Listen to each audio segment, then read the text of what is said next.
cadre d'évaluation et progression des apprentissages, enseignement secondaire. En premier lieu, la progression des apprentissages, qui est un élément prescriptif. La progression des apprentissages au secondaire constitue un complément à chaque programme disciplinaire en apportant des précisions sur les connaissances que les élèves doivent acquérir et être capables d'utiliser à chaque année du secondaire. Il s'agit d'un outil qui est mis à la disposition des enseignantes et des enseignants pour les aider à planifier leur enseignement et les apprentissages que feront leurs élèves. Place des connaissances dans l'apprentissage. Connaissances et compétences sont appelées à se renforcer mutuellement. D'un côté, les connaissances se consolident à travers leur utilisation. De l'autre, l'exercice des compétences entraîne l'acquisition de nouvelles connaissances. Faire acquérir des connaissances pose toutefois le défi de les rendre utiles et durables, ce qui renvoie à la notion de compétence. En effet, on est véritablement assuré de l'acquisition d'une règle de grammaire, par exemple, que lorsqu'il est utilisé de façon appropriée, dans des textes et des contextes variés qui vont au-delà de l'exercice répétitif et ciblé. À l'intérieur de la progression des apprentissages, nous retrouverons 3 symboles. Premièrement, la flèche. La flèche indique que l'enseignement doit être planifié de manière à ce que l'élève entreprenne l'apprentissage de cette connaissance au cours de l'année scolaire et le poursuive ou le termine l'année suivante en bénéficiant toujours de l'intervention systématique de la part de l'enseignante ou de l'enseignant. L'étoile indique que l'enseignement doit être planifié de manière à ce que la majorité des élèves aient terminé l'apprentissage de cette connaissance à la fin de l'année scolaire. Pour terminer, l'espace grisé indique que l'enseignement doit être planifié de manière à ce que cette connaissance soit réutilisée au cours de l'année scolaire. Divisé en 2 sections, connaissances et utilisation des connaissances, ce document offre une vue d'ensemble des apprentissages que les élèves doivent réaliser tout au long de leur parcours artistique au secondaire, tant du côté des programmes obligatoires que de celui des programmes optionnels. La première section est consacrée aux connaissances que les élèves devraient posséder à la fin de chaque cycle, ainsi qu'à la fin de la 4e année du secondaire, où la sanction des études s'applique. La deuxième section illustre, par des actions observables, la façon dont ces mêmes connaissances sont mobilisées lors de l'exercice des 3 compétences dont le programme vise le développement. Les verbes d'action utilisés pour les énoncer marquent la progression des apprentissages pour chacune des composantes des compétences, d'un cycle à l'autre et d'une année à l'autre dans chaque cycle. On trouvera en outre un rappel des acquis du primaire sur lesquels s'appuient les apprentissages à réaliser au secondaire. 3 symboles seront utilisés afin de préciser le contenu pour chaque programme. Le cercle rouge pour le programme obligatoire, le carré bleu pour le programme optionnel et le triangle pour le programme art et multimédia. Voici un exemple tiré de la progression des apprentissages. Nous pouvons voir l'utilisation des symboles flèche, étoile, zone grisée, ainsi que le cercle, le carré et le triangle. Les programmes du secondaire ont été conçus de façon à assurer une progression continue des apprentissages artistiques dans la même discipline du début à la fin du secondaire. Les élèves peuvent donc poursuivre leur parcours artistique dans une même discipline au 2e cycle. Il arrive toutefois que certains d'entre eux changent de discipline à chaque année de ce cycle. Il importe donc de mettre en place les conditions qui permettront d'assurer à tous une formation en art aussi complète que possible. Deuxième outil prescriptif, les cadres d'évaluation. Finalité des cadres d'évaluation. Fournir des précisions quant à ce sur quoi porte l'évaluation, mais sans indiquer comment évaluer. S'assurer que l'évaluation se fasse en conformité avec le programme de formation de l'École québécoise. S'assurer de la réduction du nombre de résultats à consigner et à communiquer. Voici le portrait de la situation avant l'allègement.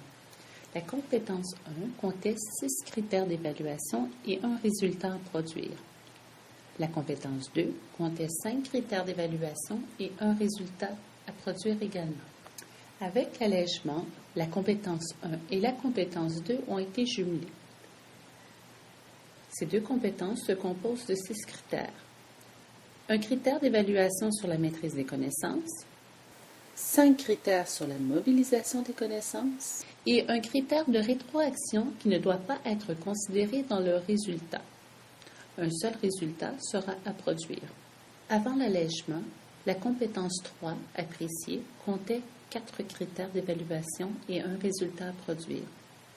Avec l'allègement, le critère 3, apprécié, compte 2 critères, un critère d'évaluation sur la maîtrise des connaissances et un critère sur la mobilisation des connaissances et un résultat à produire. Nous avons donc un résultat à produire pour la compétence 1 et 2 jumelée et un résultat pour la compétence 3. Il est à noter qu'au bulletin, nous verrons uniquement un seul résultat, soit le résultat disciplinaire. Place des connaissances dans l'évaluation. Les connaissances sont au cœur des apprentissages. C'est un moyen de réfléchir et de comprendre le monde. Elles doivent être acquises, comprises, appliquées et mobilisées. L'évaluation doit avoir lieu tout au long des apprentissages. Pour chaque discipline, le cadre d'évaluation définit les critères sur lesquels les résultats des élèves doivent s'appuyer. Ces critères d'évaluation découlent de ceux du programme de formation. Le cadre d'évaluation indique les pondérations permettant de constituer les résultats disciplinaires transmis à l'intérieur des bulletins.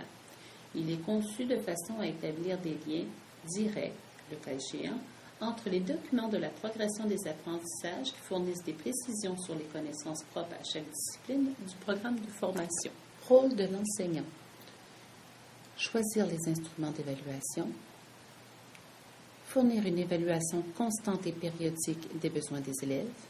Mesurer et évaluer. Choisir les moyens pour évaluer les apprentissages. Voici les cadres d'évaluation.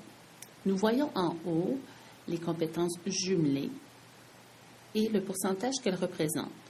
Plus bas, nous voyons les critères d'évaluation. À gauche, nous retrouvons les critères liés à la maîtrise des connaissances et à droite, les critères liés à la mobilisation des connaissances. Le dernier critère à droite est accompagné d'un astérisque, ce qui veut dire que ce critère doit faire l'objet d'une rétroaction à l'élève qui ne sera pas considérée dans l'évaluation. Ici, il faut noter que les compétences 1 et 2 ont été jumelées et non fusionnées.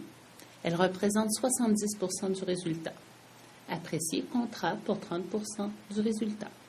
Ces deux compétences seront calculées ensemble afin de produire un seul résultat disciplinaire au bulletin. Il est possible d'évaluer la compétence 1 et 2 à la première étape et la compétence 3 à la deuxième étape ou vice-versa. Toutefois, il est obligatoire d'évaluer toutes les compétences au troisième bulletin.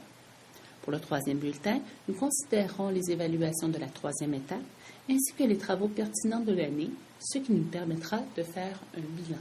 En annexe des cadres d'évaluation, nous retrouverons les éléments favorisant la compréhension de chacun des critères pour la compétence 1 et la compétence 2 jumelée.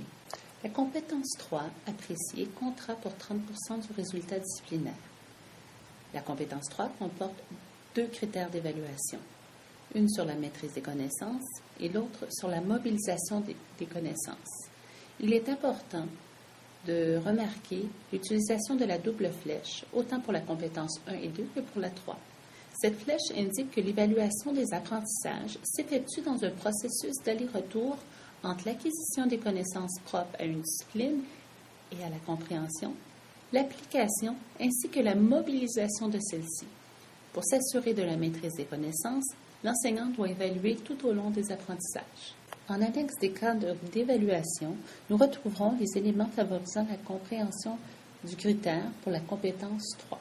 Pour terminer, en utilisant la progression des apprentissages et les cadres d'évaluation, nous pourrions faire un lien entre la section connaissances de la progression avec le critère de la maîtrise des connaissances et les autres critères pourraient être liés à l'utilisation des connaissances. Mais quelle est la place des connaissances? Quel pourcentage représente l'évaluation des connaissances? Ce sera à vous de décider. Toutefois, il est bien de remarquer que le critère concernant la maîtrise de connaissances représente un critère sur 6. Il faut aussi noter que le moment et la nature des évaluations seront résumés dans les normes et modalités.